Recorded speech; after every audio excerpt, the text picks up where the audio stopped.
ಆದರಣೀಯ ಭಕ್ತ ಬಂಧುಗಳೇ, ತಮ್ಮೆಲ್ಲರ ಅವಗಾಹನೆಗೆ ತರಬಯಸುವ ವಿಷಯ ಏನೆಂದರೆ, ನಿಸರ್ಗ ರಮಣೀಯ ತಾಣವಾದ ಚಿಕ್ಕಮಗಳೂರು ಜಿಲ್ಲೆ ಶೃಂಗೇರಿ ತಾಲೂಕಿನ ದೊಡ್ಡ ಹೊನ್ನೆಯ ಸಮೀಪ ಇರುವಂತಹ ವಾರಾಹಿ ಅಮ್ಮನವರ ದೇಗುಲದ ಬಗ್ಗೆ ನಿಮ್ಮ ಅವಗಾಹನೆಗೆ ತರಬಯಸಬೇಕಾದ ಮಹತ್ವದ ಸಂಗತಿಗಳೆಂದರೆ, ಕರ್ನಾಟಕದ ಏಕೈಕ ದೇಗುಲ ಅದು ವಾರಾಹಿ ಅಮ್ಮನವರ ಸನ್ನಿಧಿ.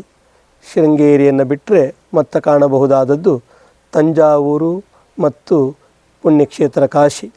ವಾರಾಹಿ ಅಮ್ಮನವರನ್ನು ಯಾರು ಶ್ರದ್ಧಾಭಕ್ತಿಗಳಿಂದ ಪ್ರಾರ್ಥಿಸ್ತಾರೋ ಅವರ ಅಭೀಷ್ಟಗಳೆಲ್ಲ ನೆರವೇರುವುದು ಖಂಡಿತ ಸಾಧ್ಯ ಅನ್ನುವುದು ಅನೇಕ ದೃಷ್ಟಾಂತಗಳಿಂದ ನಾವು ನಿಮ್ಮ ಗಮನಕ್ಕೆ ತರಬಯಸ್ತಾ ಇದ್ದೇವೆ.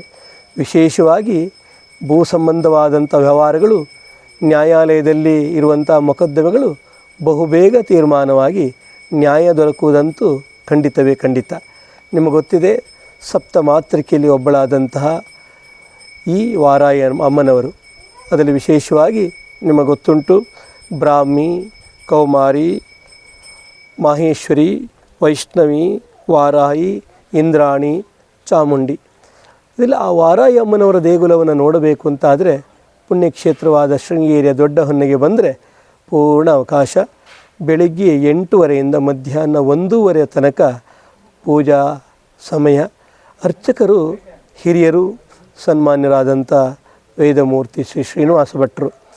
ಭಕ್ತರ ಅಭೀಷ್ಟಗಳೇನು, ಸಮಸ್ಯೆಗಳೇನು, ಸಂಕಷ್ಟಗಳೇನೆಂಬುದನ್ನು ಪ್ರೀತಿಯಿಂದ ಸಮಾಧಾನದಿಂದ ಕೇಳಿಕೊಂಡು ಪೂಜೆಯನ್ನು ಸಲ್ಲಿಸುವ ಆ ವೈಖರಿಯನ್ನು ನಾವು ಕಂಡು ಸಂತೋಷ ಪಡಬೇಕು. ಹೂವಿನ ಅಲಂಕಾರ, ಪಂಚಾಮೃತ ಅಭಿಷೇಕ, ಕುಂಕುಮಾರ್ಚನೆ, ಪಾರಾಯಣ, ದುರ್ಗಾ ಹೋಮ, ಚಂಡಿಕಾ ಹೋಮ, ಹೀಗೆ ಭಕ್ತಾದಿಗಳ ಆಸೆಯಂತೆ ಸೇವೆಗಳನ್ನು ಪೂರೈಸಿ ಆ ಸೇವೆಯ ಫಲವನ್ನು ಅನುಭವಿಸಲು ಬೇಕಾದ ಎಲ್ಲ ಸಲಹೆಗಳನ್ನು ಕೊಡುತ್ತಾರೆ. ಇಂಥ ದೇಗುಲಕ್ಕೆ ತಮಗಿದು ಆತ್ಮೀಯವಾದ ಸ್ವಾಗತ. ಎರಡು ನಿಮಿಷ ಆಯಿತು, ಸಾಕಲ್ವೇ?